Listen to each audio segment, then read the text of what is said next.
Journal entries पता है आपका गलत क्यों होता है?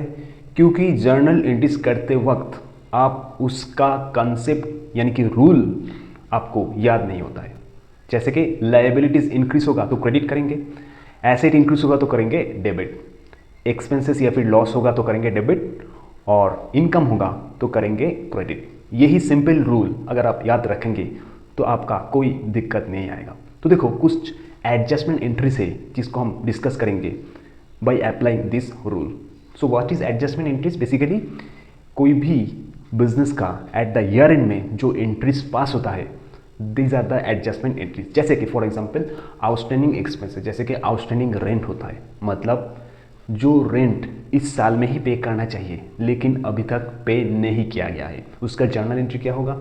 Rent account debit to outstanding rent. अब रेंट क्यों डेबिट हो रहा है? Because this is an expenses. और एन आउटस्टैंडिंग रेंट क्यों क्रेडिट हो रहा है? Because this is a liability, तो liability increase means it's a credit. अब इसको ट्रेडिंग अकाउंट में या फिर पीएल में क्या करेंगे? तो ये तो रेंट पीएल में चला जाएगा, रेंट के साथ इसको कर देंगे ऐड।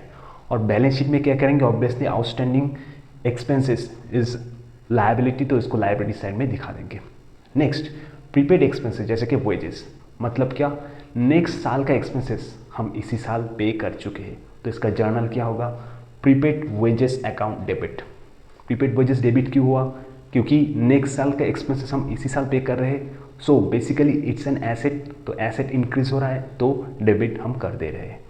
और टू वेजेस अकाउंट क्यों क्रेडिट होगा? वेजेस क्योंकि एक्सपेंसेस इस साल का कम हो रहा है तो टू वेजेस कर रहे हैं। इसको ट्रेडिंग अकाउंट में क्या करेंगे? लेस कर देंगे, किससे? वेजेस के साथ लेस कर देंगे prepaid wages.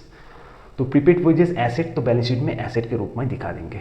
Next is advance income, मतलब नेक्स्ट साल का इनकम हम इसी साल अपने को मिल गया है, जैसे कि एडवांस कमीशन, तो एंट्री क्या होगा? Commission account debit to advance commission. Advance commission credit क्यों कर रहे हैं? नेक्स्ट साल का इनकम इसी साल मिल रहा है, so basically it's a liability only. अब लायबिलिटीज इंक्रीज होगा तो कर देंगे क्रेडिट, और कमीशन क्योंकि इनकम कम हो रहा है, so basically it's a debit only.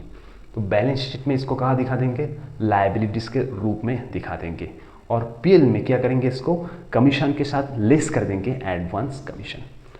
Next is accrued income, मतलब इनकम मिलने वाला था लेकिन अभी तक नहीं मिला है, जैसे कि इंटरेस्ट रिसीवेबल, तो ये एक एसेट है क्योंकि इनकम एक्रू हो गया है फिर भी नहीं मिला है, so basically interest receivable will be debited और इंटरेस्ट को कर देंगे क्रेडिट, और इसको पीएल में क्या कर देंगे? इनकम के साथ ऐड कर देंगे, और बैलेंस शीट में इसको एसेट के रूप में दिखा देंगे।